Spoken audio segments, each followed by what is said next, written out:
రైతుల యొక్క వ్యవసాయం ప్రారంభమైన కరెంటు సమస్య చాలా తీవ్రంగా ఉన్నది. కనీసం ఎన్ని గంటలని చెప్పలేని పరిస్థితుల్లో కరెంటు సమస్య ఉన్నది. ఎందుకంటే ప్రతి 5-10 నిమిషాలకు ఒకసారి కరెంటు పోవడం రావడం, పారిన మడే పారడం, మోటార్లు కాలిపోవడం, ట్రాక్టర్లు కూడా పేలిపోవడం, ట్రాన్స్ఫార్మర్లు ఫెయిల్ కావడం వల్ల లో వోల్టేజ్ సమస్యతో తీవ్ర అంతరాయం కలుగుతుంది. ముందే దేవరకొండ ప్రాంతం అంతా కూడా కరువు పీడిత ప్రాంతం.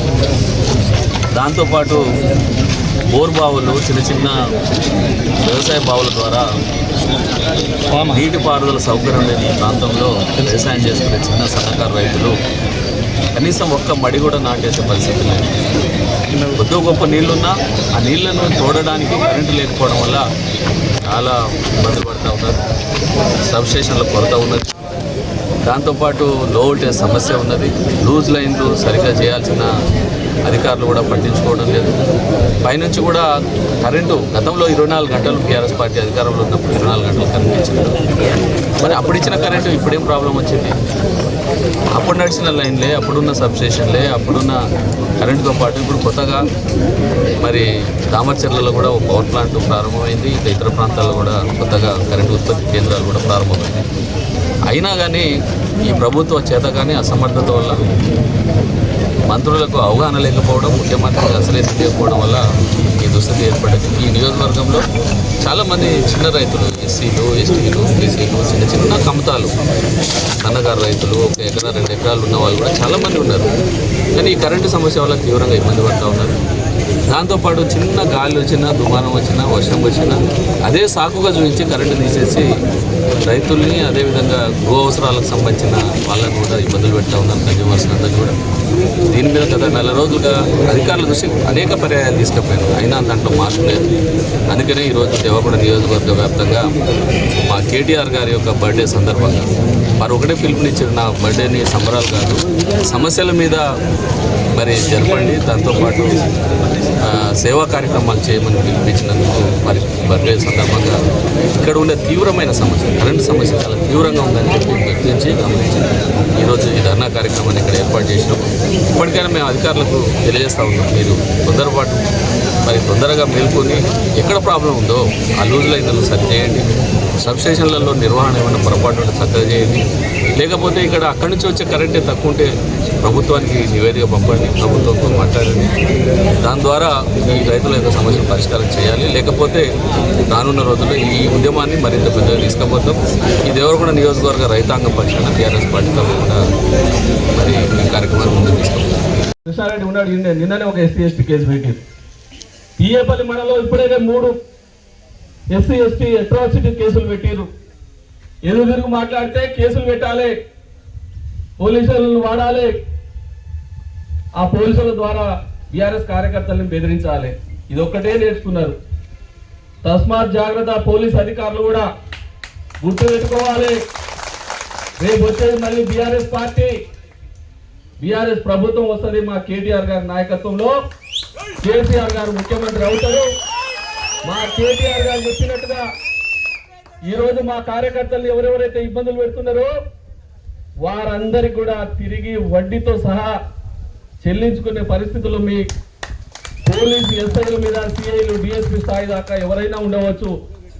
మా కార్యకర్తలు ఎవరైతే ఇబ్బందులు పెడతా ఉన్నారో వారి మీద మేము ఈ రోజు నుంచి లెక్క పెట్టుకొని మళ్ళీ తిరిగి మీకు చెల్లించే పరిస్థితి ఏర్పడుతుందని చెప్పి కూడా పోలీసు అధికారులకు హెచ్చరిక చేస్తా ఉన్నాం. దాంతోపాటు ఈ నియోజకవర్గంలో నేను చూస్తా ఉన్నా, ప్రజాప్రభుత్వం, ప్రజాపాలన అంటారు. కరెంటు అధికారులు ఎమ్మెల్యేని కాదని ఒక వైర్ ముక్క ఇచ్చేలేదు, ఒక కరెంటు స్తంభం ఇచ్చేది లేదు. మరి అదే కాంగ్రెస్ పార్టీ సర్పంచులు ఉంటే ఏదైనా ఒక కరెంటు పోల్లో ఇంకేమన్నా ఇస్తే ఇవ్వడానికి అవకాశం ఇస్తారు. బీఆర్ఎస్ పార్టీ సర్పంచ్లు ఎవరైనా పోతే అధికారులే చెప్తారు ఎమ్మెల్యేని పోయి కలుపుకోరు అని చెప్పి. మరి కరెంట్ ఆఫీసర్ని ఎందుకు పెట్టుకుంటారు? ఎమ్మెల్యే క్యాంప్ ఆఫీస్ ముందర ఒక కుర్చీ వేసుకొని ఒక చిన్న టేబుల్ వేసుకుంటే సరిపోతుంది. కరెంటు బిల్లులు కానీ, ఏడీలు కానీ, ఏఈలు కానీ. ఇలాంటి దుర్మార్గమా? పోలీసులు అయితే చెంచాగిరి చేస్తున్నారు, రెవెన్యూ వాళ్ళు కూడా అంతే ఉన్నారు, మున్సిపల్ వాళ్ళు అంతే ఉన్నారు. ఏం పాలన ఇది? ఏం జరుగుతూ ఉన్నది? ప్రభుత్వం అనేది శాశ్వతమా? ఎమ్మెల్యే అనేది ఏమైనా రాజ్యమా, రాజా, ఏమైనా పరిపాలన? ఎవరిని బెదిరియడానికి, ఎవరి కోసం మీరు ఎన్నికయ్యారు? మీరు ఎవరి డబ్బులతో జీతాలు తీసుకొని ఈరోజు అధికారులు పనిచేస్తా ఉన్నారో వాళ్ళందరూ కూడా ఆలోచన చేసుకోవాలి. మళ్ళీ వస్తుంది, మళ్ళీ మీరే ఉంటారు. మీరు ఎక్కడికి పోయినా మళ్ళీ మేము ఇక్కడికి పిలిపించుకుంటాం, మీ సంగతి చూస్తాం, వదిలేదు లేదు. దయచేసి ఓపికతో ఉన్నాం. ఓపిక నశించేంత వరకు కూడా మా కార్యకర్తల్ని, మా ప్రజాప్రతినిధి, సర్పంచ్లని, మున్సిపల్ కౌన్సిలర్ని కానీ ఇప్పుడు ఎన్నికైన వాళ్ళు ఎవరినన్నా ఇబ్బందులు పెడితే చూస్తూ ఊరుకునేది లేదు అని చెప్పి కూడా ఈ సందర్భంగా మనవి చేస్తూ ఉన్నా. అదేవిధంగా పోయిన మన ప్రభుత్వంలో 24 గంటలు కరెంట్ ఇస్తుంటే ఈ ఒక తాగుబోతు మంత్రి ఉంటాడు ఈడ, ఆయన ఏం చేసాడు, సబ్స్టేషన్లో పోయి లాగ్ ఈయనకు లాగే చక్కగా తోడుకొని లాగులో ముచ్చబోసుకునేటోడు. లాగ్ బుక్కులు తీసి చూసిండు, ఏడా 20 గంటలే ఇచ్చారు, 4 గంటలు ఎక్కడ తక్కువైంది కరెంట్ అనేది. అరే దరిద్రుడే, ఇప్పుడు పోయి చూడు, 4 గంటలు 5 గంటలు కూడా కరెంట్ లేదు. ఇప్పుడు లేదా లాగ్ బుక్? ఇప్పుడు చూడొచ్చు కదా, ఆయన మంత్రి పోయి లాగ్ బుక్లు చూసిండు కదా ఆ రోజు మాజీ మంత్రిగా. ఈరోజు మంత్రి గారిని ప్రభుత్వంలో, పరిపాలనలో, ఈరోజు దేవరకొండ నియోజకవర్గంలో ఏ సబ్స్టేషన్కి అయినా వస్తావా, ఆ లాగ్ బుక్ చూద్దామా? 4-5 గంటల కంటే ఎక్కువ కరెంట్ ఇచ్చిన చరిత్ర ఈ నియోజకవర్గంలో ఏ ఒక్క సబ్స్టేషన్లో ఉన్నా మేము మా పార్టీని నీకు నమస్కారం చేసి ఈ నియోజకవర్గంలో నిన్ను సన్మానం చేస్తాం. కాబట్టి ఈరోజు ఒకటి ఇచ్చేది చేత కాదు, మాట్లాడే మాటలు చాలా గొప్పగా ఉంటుంది. ఆయన R&B మంత్రి ఏం చెప్తున్నాడు, దేవరకొండకు వచ్చి మీనాక్షి చౌరస్తలో కొబ్బరికాయ కొట్టిండు. మనం కొట్టిందే.